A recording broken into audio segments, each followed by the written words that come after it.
ইংরেজি, অঙ্ক, বাংলা যে যা পড়ি আর কি, আমরা পড়াগুলো মুখস্থ করি না? বলেন না ভাইয়া? লেখার জন্য, পরীক্ষায় দেওয়ার জন্য আমরা মুখস্থ করি না? এই মুখস্থ করে যাওয়ার পরও, সারা রাত পড়ে যাওয়ার পরও পরের দিন দেখা যায় প্রথম লাইন ভুলে যায়, প্রথম লাইন মনে থাকে না। ঠিক আছে না? এই পৃষ্ঠাটা যদি কাউকে দেওয়া হয়, আপ টু বটম, শুরু থেকে শেষ আপনি মুখস্থ করে দিবেন, দাড়ি কমা সহ, এটা কারো পক্ষে সম্ভবপর নয়। কিছু না কিছু জায়গায় ভুল হবে। ভাইয়া কথা বললেন না প্লিজ। কয় পৃষ্ঠা এখানে ধরলাম? এখানে মনে করেন যে 200 লাইন। কয়শো লাইন? 200। এই কোরআন হচ্ছে 30 পারা। জোরে জোরে জোরে। সূরা প্রায় 114টা সূরার 30 পারার কোরআন 6-7 বছরের বাচ্চা মুখস্থ রাখে অনর্গল পড়তেই থাকে যেখান থেকে ধরা হয়। এটা তার আমি বানাই বলছি না, আপনাদের সামনে তো অনেকে আছে, কথা বলেন না। এবার আমি যদি ক্লাস 9-এর ছাত্রকে জিজ্ঞেস করি, ভাইয়া 7-এর একটা প্যারাগ্রাফ বলো তো, ফলো ইউ না তুমি, এটা তো মনে রাখার কোনো দরকার। আর আমার মনে হয় তুমি কি মুখস্থ করো নাই? কই করেছি। তো মুখস্থটা গেল কই? কই মুখস্থ করেছি পরীক্ষায় লেখার জন্য, পরীক্ষাও শেষ, মুখস্থও শেষ। এবার আপনি যদি 70-80 বছরের একজন হাফেজে কোরআনকেও যদি প্রশ্ন করেন, সূরা ইয়াসিনের 4th পৃষ্ঠা থেকে বলুন, 3-4-5 সেকেন্ড ওয়েট করে উনি পড়া শুরু করে দিবে। সুবহানাল্লাহ। একটু পরে যদি ওনাকে প্রশ্ন করেন আর রহমান থেকে পড়ুন, উনি পড়া শুরু করে দিবে। মুলুক থেকে বলুন, পড়া শুরু করে দিবে। সূরা ইউনুস থেকে বলুন, পড়া শুরু করে দিবে। সূরা মুহাম্মদ থেকে বলুন, পড়া শুরু।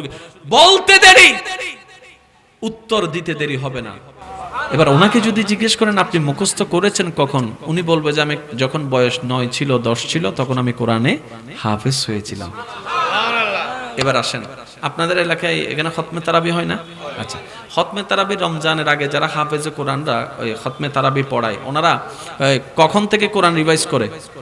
মাত্র 1 মাস অথবা 20-25 দিন আগে থেকে কোরআন নিয়ে স্টাডি করে। সারা বছর কিন্তু সহজে কোরআন পড়ে, মুখস্থ রাখার জন্য কোরআন পড়ে। আল্লাহর কি কুদরত দেখেন, ওই 1 সপ্তাহ 2 সপ্তাহ আগে থেকে কোরআন নিয়ে পড়া শুরু করলে আবার তাজা হয়ে যায়। আরেকটু জোরে বলতে হবে সুবহানাল্লাহ। এবারে যে জিনিসটা বুঝার সেটা এখন বুঝতে পারবেন। ব্রেনে মোবাইল, ঘড়ি, চশমা, আরো জোরে, টুপি, ইংরেজি, অঙ্ক, বাংলা, ফার্সি, উর্দু, কোরআন, কোরআন, কোরআন, কোরআন, কোরআন, কোরআন। এবার সেই কোরআন নাজিল করছে কে? কাদের নবীর উপরে? আমাদের নবীর উপরে। কাদের নবীর উপরে? আল্লাহ তাআলা আমাদের নবীর উপরে শ্রেষ্ঠ কিতাব নাজিল করার জন্য যেই জায়গা বাছাই করেছেন সেটা ব্রেন ছিল না, সেটাও ছিল অন্তর। সুবহানাল্লাহ। আল্লাহ তাআলা কোরআনটাকে আমাদের নবীর ব্রেনে নাজিল করে নাই, সিনাতে নাজিল করেছেন। সুবহানাল্লাহ। আরেকটু জোরে। তাহলে কোরআনের জায়গা কোথায়? জোরে বলেন। অন্তরে। কোরআনের জায়গা কোথায়? এবার বলেন আল্লাহর জায়গা কোথায়? নবীর জায়গা কোথায়? কোরআনের জায়গা কোথায়? হাদিসের জায়গা কোথায়? এবার বলেন ঈমানের জায়গা কোথায়? এবার বলেন মুসলমানদের সবচেয়ে দামি জিনিসের নাম কি? ঈমান। ঈমান মুসলমানদের সবচেয়ে দামি জিনিসের নাম কি? আর ঈমানের বাড়িও অন্তরে। এবার কেন এই কথাটা বললাম এখনই আপনারা বুঝতে পারবেন। সৃষ্টির শ্রেষ্ঠ কি? গরু ছাগল না মানুষ? কোন মানুষ? যে রাস্তায় মারামারি করে, যে চাঁদ দোকানে বসে চাঁদ চুমুকে টান দিয়ে দেয়, মানুষের নামে বদনাম করে। ওই মানুষটাই শ্রেষ্ঠ যে মানুষের নামে বদনাম করে করে সংসারে জামিলা লাগাই দেয়। ওই মানুষটা শ্রেষ্ঠ যে বউয়ের নামে জামাইরে বলে, জামাইয়ের নামে বউরে বলে।